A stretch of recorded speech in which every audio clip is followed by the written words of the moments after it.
ক'বলৈ ভাষা নাই, শব্দ বিচাৰি পোৱা নাই। আজি আমি আমাৰ অসমৰ গৌৰৱ জুবিন দাক হেৰুৱাইছোঁ।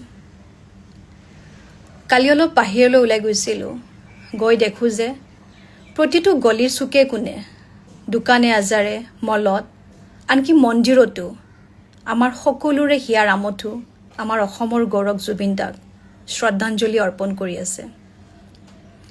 মানুহ হ'লে কেনেকৈ মানুহ হ'ব লাগে আজি আমাক জুবিন দাই শিকাই থৈ গ'ল।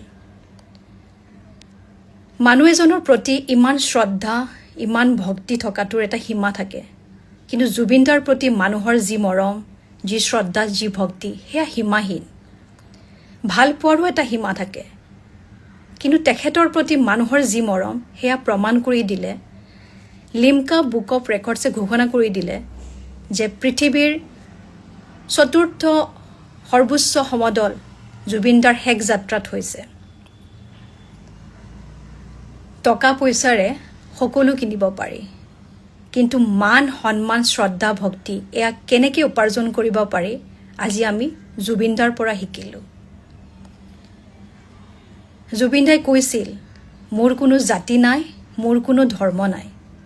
সেইকাৰণে চাগে সমগ্ৰ অসমবাসীয়ে নহয়, গোটেই দেশজুৰি কোনো জাতি ধৰ্মৰ ভেদাভেদ নকৰি ৰাস্তা ঘাটে মানুহ ওলাই আহিছে তেখেতৰ শোক প্ৰকাশ কৰিবলৈ। জুবিন দা আৰু আমাৰ মাজত নাই, এয়া বিশ্বাস কৰাটো সঁচাকৈ বহুত টান, কিন্তু তেখেত আমাৰ অন্তৰত চিৰদিনৰ বাবে জীয়াই থাকিব। আজি বাহিৰত আমি অসম বুলি ক'লে মানুহে অকল জুবিন দাক চিনি পায়।